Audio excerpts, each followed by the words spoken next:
I thought it was interesting that some nobody linebacker at Arizona chose to, for whatever reason, predict a victory over BYU in about 10 days, I guess it is now, as Arizona, Arizona. Still the dumbest name in college football. They want to be referred to as Arizona. The Arizona Wildcats head to Las Vegas to take on the BYU Cougars at Allegiant Stadium. Now, according to, what is this guy's name? Timmy Pando? Yeah. Panda Pandy, Express. Anthony Pandy. Yeah, Timmy. Number 8, douchebag in the box. You know, Timmy. Yeah, plays Timmy. middle linebacker. Hey, Timmy. Whatever his name is. Anthony Douche. Pandy. Pansy. Anthony is a pansy. Decided to come out for the record and predict a victory for Arizona. When you take the field in 2 weeks from now against BYU, what can Arizona fans expect to see out there from this team? A win against BYU, first game, Raider Stadium. Start the season off right, get the energy up, come back, got a nice game. Okay. Well, we're going to get a win. We're going to start the season off right and come back for another game. Wow, that was both deep and clearly prophetic. Yeah, is there any chance Arizona goes to Vegas and beats BYU? What an idiot. Who comes out 2 weeks before their first game and says, yeah, we're definitely beating BYU? Yeah, that's happening. We're beating BYU. We're Arizona. We're no longer U of A. We no longer have a scandal in our basketball program. Scandal. And, everything's fine. No, they're not beating BYU. This would be shocking if BYU lost to this team. This team is not good. I understand that Anthony Douche Pandy has to come out and say that they're going to beat BYU, but that's not happening. We all know that, and I understand why he's got to say that, but I just thought it was very interesting that you've already got guys in the Arizona football program essentially throwing shade at BYU. I thought that was pretty hilarious. I think it is hilarious only because Arizona football, or excuse me, Arizona douches football has been awful. I mean, if you look at Rich Rod telling Jake and I 20 years ago now, it feels like that top talent will never come to Arizona to play football. He straight up told us that at Pac-12 Media Day. If you look at the swag copter never landing in Tucson, Kevin Sumlin got run out. I don't think he ever won a game. What a loser. Yeah, I don't know that Kevin Sumlin ever won a game at Arizona. To now being one of the worst teams in P5 football, to now predicting a win over Arizona or over Utah for Arizona. Yellow. Over BYU for Arizona. Just edit the other one out. Yeah. I wonder, though, how much of this is because it is BYU. Because as good of a season as BYU had last year, Jake, I do think there is a huge unknown under-the-radar factor about BYU football because, they're just BYU. They're independent. They're the Mormons. Their quarterback's probably 47 years old off of several missions he served. Like, I have to think that that's part of this equation. Yeah, I mean, it's definitely part of the equation. I think the biggest thing working against BYU's reputation right now is the fact that they won all those games last year on a light schedule. And I think that, everyone wants to say, oh, well, that wasn't a legit schedule, and they're just going to be that same old 6-win BYU program, and we're going to get an easy win against them. And all the people who said that Zach Wilson wasn't going to be good, and he never played, the SEC, and he never got to play, true week in and week out P5 talent. Like, now you're seeing Zach Wilson dominate. So was it really the schedule, or was it the fact that you had one of the best quarterbacks in college football last season leading your team? I tend to say that you had one of the best quarterbacks leading your team. So I just think it's funny that guys, tend to, whether it's in, Arizona's program or whoever's program, they tend to come out and talk a bunch of junk. And I get it. That's football. But at the end of the day, I think BYU just suffers from this whole situation where you had a light schedule last year. You haven't really won anything in recent times that makes you like real relevant and someone to be feared. And so they deal with this kind of thing. And my hope is I would love to see them come out and double up on this Arizona program. I'd love to see them win by double digits. Yeah, I don't know that that's going to happen. Until you get on the field and you see Jaron Hall in the BYU offense with Jaron Hall as the number one quarterback. By the way, what are we waiting for? Why are we dragging our feet on this? But because there's no. You ready for this word? There's no impetus to announce the. No, I try. There's no urgency to announce the starting quarterback. I totally understand that. It's why Witt and Utah, who we're going to talk about in a minute, aren't going to announce it until Thursday, even though we all know it's Charlie Brewer now. I just don't think there's any hurry. But I don't also think there's any question that Jaron Hall is your number one at BYU and Charlie Brewer is your number one at Utah, as it should be. But Arizona should not be talking about winning games. Just go out and win games and show us you don't suck. Yeah, try not anymore. to blow the Apple Cup like you did 3 years ago, bud. The Apple Cup. Yeah. What do they have to do with like Washington State? Oh, did you mean the Territorial Cup? Oh, I said the Apple Cup. Sorry, I made a mistake. We are off to a great start today. They get routinely torched, it seems like, of late with Arizona State. They're the team that just makes a bunch of mistakes. They're the team that loses games that they shouldn't lose. I mean, we all remember, the Territorial Cup where they're up like by a bunch and then they can't seem to bring it home and they lose that game. And it was a huge deal while we were on the radio in Phoenix. And I just think that Arizona is a school that is try hard. They're cheating in their basketball program. They're not good in football. They're okay in baseball. They're just that school. You don't go there if you want to win things, at least of recent time. So I don't know. At the end of the day, I think BYU is going to be just fine against this program. I do think that they're going to be comfortable against Arizona, but maybe I'm wrong. I don't think there's any doubt you're not wrong. And then there's Charlie Brewer up on the hill against Cam Phoenix Rising. I don't think there was. I had to. I don't think this was. I really don't think it was that close. And I know that people are raving and came down to the last throw. And no, it didn't. This was over in spring when Charlie Brewer showed up. And he was running things the moment he stepped foot on the football field for spring. I don't think there was any question that Charlie Brewer was going to be the starting quarterback of the Utah Utes. And much to your point, Jake, I think this is a huge advantage because you have a guy that has big game experience and big conference at Baylor. I mean, you have a guy that is a legit number one quarterback. He came out, he showed that with leadership. He showed that in preparation. He showed that on the field during scrimmages. He showed that in his preparation. I just feel like Charlie Brewer was always the choice, and he is the right choice for Utah. Yeah, I completely agree. And I think there's this dynamic at play that Utah hasn't had for quite some time, which is you have, finally at the quarterback position, you have somebody who seemingly isn't over their head at the position, And what I mean is that it seems like year in and year out, Utah is a quarterback that really, feels like they're overwhelmed to the position. It feels like it's too much for them. Like they can't run the offense and be that guy and really take their team down the field consistently. And that really hurts you. And that's why Utah's developed this reputation for being a ground and pound team. Hey, we're gonna hand this off. We're gonna have a big offensive line. We're gonna win the trench battle, and this is how we're gonna go about winning games. Which is why you see low scoring games, grinded out games. That type of style of football. But I really think that Charlie Brewer has a chance to change that. And the reason I think that is because when you come from a school like Baylor, when you're playing big time football like that, coming to Utah isn't a thing for you. You're not like, oh my God, I'm playing at Utah. This is amazing. That's not what you're thinking. You're thinking, okay, I'm going to Utah. I'm going to win this job, and we're going to go and win some games. And then I'm going to try and go to the league. That's what his mission is as an individual. So that's why I just think for Utah, you're just in such a better spot. This guy's got a huge arm. Yep. He's not scared of the moment. This is everything you want in that position. Well, and I also think that when you're talking about Arizona State, USC, the Pac-12 is very good this year, and I think this has potential now to be one of the better seasons we've seen out of the Pac-12 in the last decade, football-wise, because that USC is always loaded, they're always talented.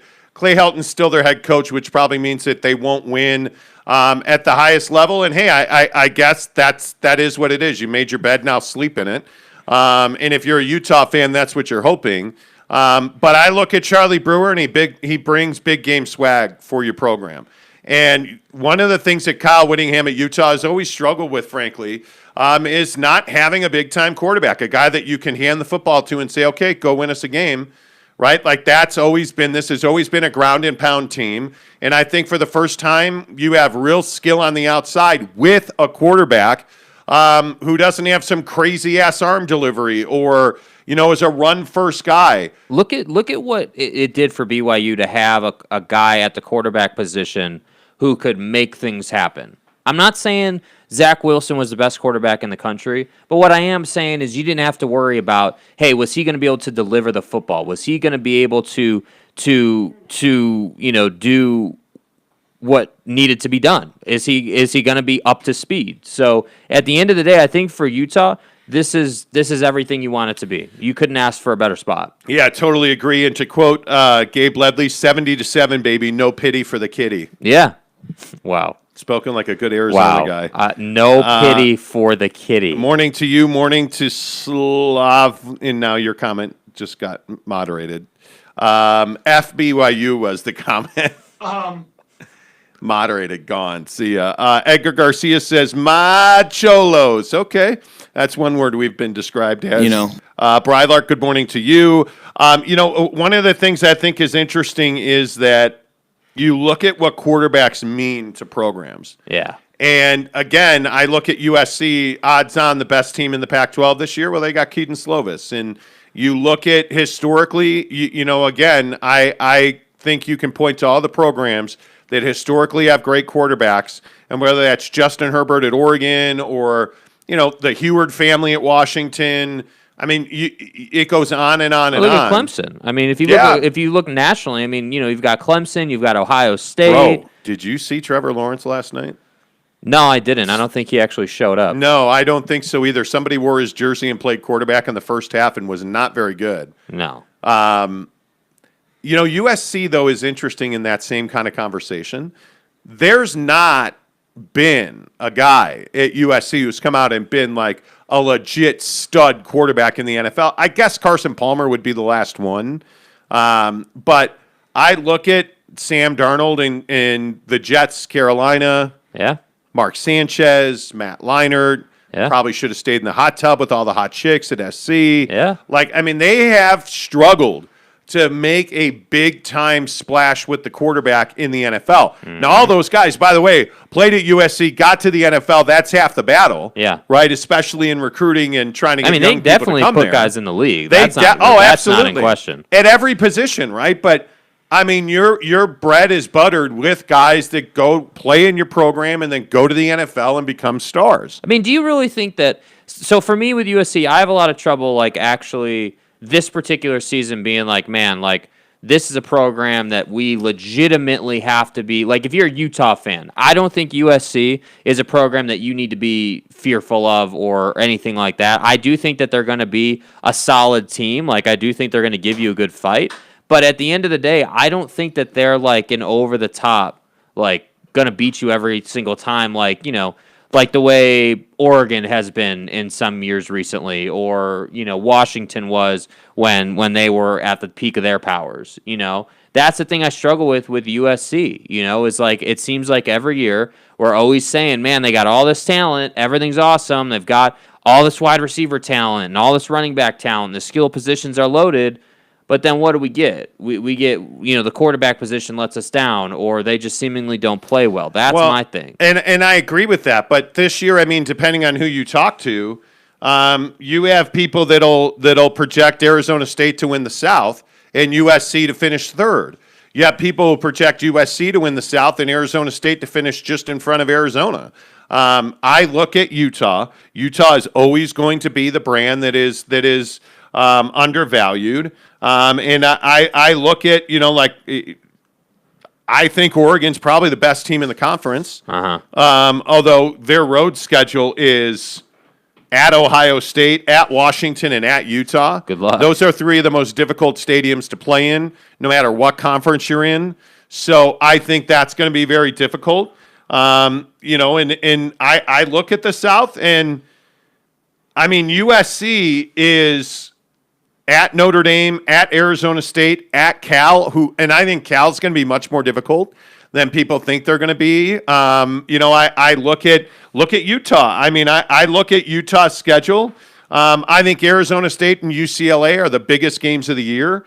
Obviously, you're going to have to beat USC on the road at SC, but I think Charlie Brewer really brings that to a one possession kind of game. Yeah. And I'm always going to take Utah because they have a superior coaching staff with Witt. You have Clay Helton, who's not a great coach.